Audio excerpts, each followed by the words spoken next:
Bhagavati, the Mother, Supreme Divine, immortal rhythm swayed in her time-bound steps, her look, her smile awake the celestial sense.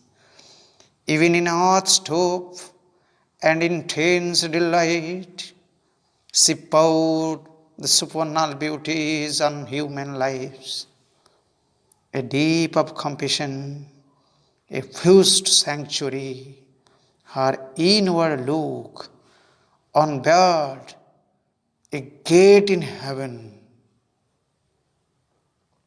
Love in her was wider than the universe. Whole world could take refuge in her single heart.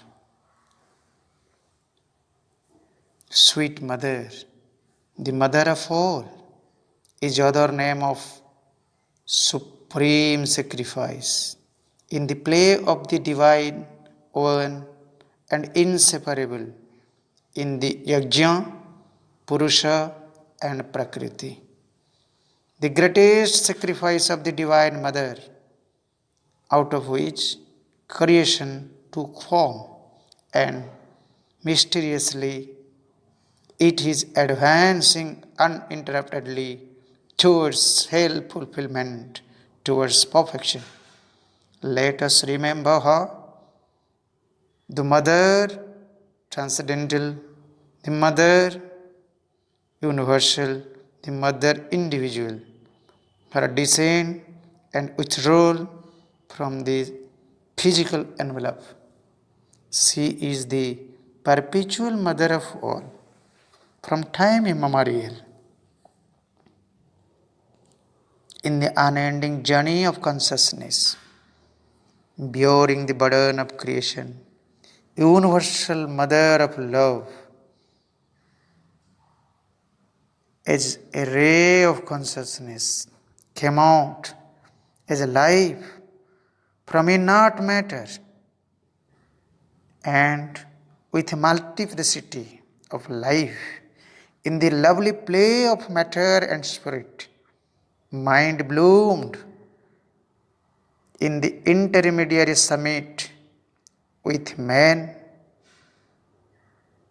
which is not the final summit of evolutionary creation, in which the Mother is that spirit, that conscious force of evolution, which has not yet been culminated with man and leads towards perfection. The Mother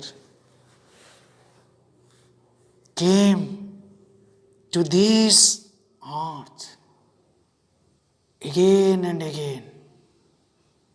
The Mother came to this earth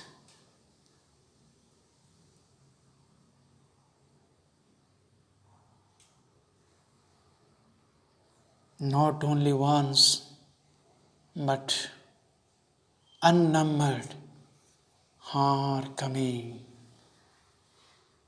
to this earth to uplift the evolution from one step to another.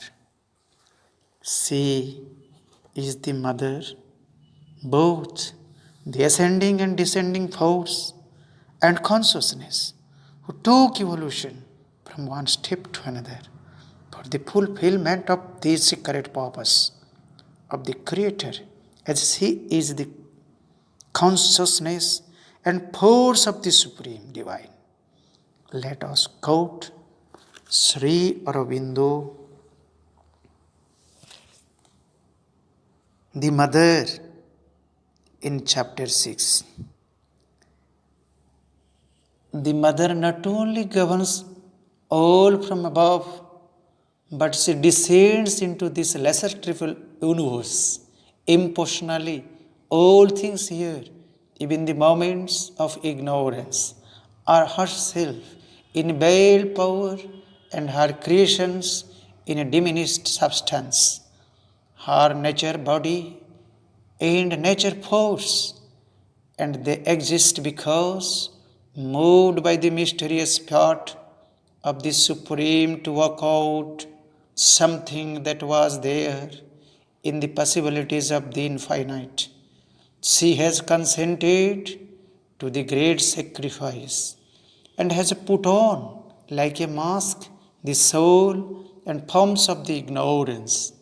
But personally, too, she has stooped to descend here into the darkness that she may lead it to the light, into the falsehood and error that she may convert it to the truth, into this death that she may turn it to godlike life, into this world pain and its obstinate sorrow and suffering, that she may end it in the transforming ecstasy of her sublime Anand. In her deep and great love for her children, she has consented to put on herself the cloak of this obscurity, condescended to bear the attacks and torturing influences of the powers of the darkness and the falsehood, born to pass through the portals of the birth that is a death, taken upon herself the pangs and sorrows and sufferings of the creation, since it seemed that thus alone could it be lifted to the light and joy and truth and eternal life. This is the great sacrifice called sometimes the sacrifice of the Purusha, but much more deeply the holocaust of Prakriti, the sacrifice of the Divine Mother. That consciousness and force of the Supreme Divine descended on earthly oblivion as the Supreme Emanation, not only once, but again and again, numberless. The Mother and Sri Aurobindo, one and indivisible consciousness, two in one. It was 21st February 1878 that light, that force, that bliss and consciousness had descended on an earthly form so sweet and so lovely, and the form named as Mira Alfasha. Her father, Maurice Alfasha, a Turkish banker of Adrianople, and mother, Matilda of Cairo, an Egyptian, was so dynamic, so liberal, so modest and moderate to both modern and ancient approaches to life and civilization. Born and brought up in Paris, the capital of France, she had miraculous experiences of subtle world when she was so little in her childhood. What the mother says about herself. Let's quote. When I was 5, even 3 years old, I was conscious. The beginning was made in the womb.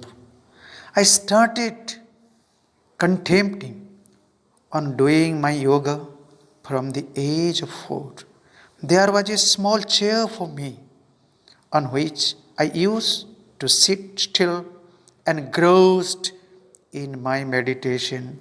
A very brilliant light would then descend over my head and produce some turmoil inside my brain. Of course, I understood nothing.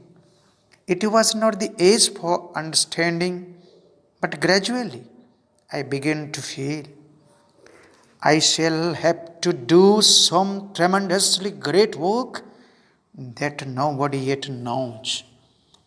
From the age of 5, I was conscious that I did not belong to this world, that I did not have a human consciousness. My sadhana began at that age.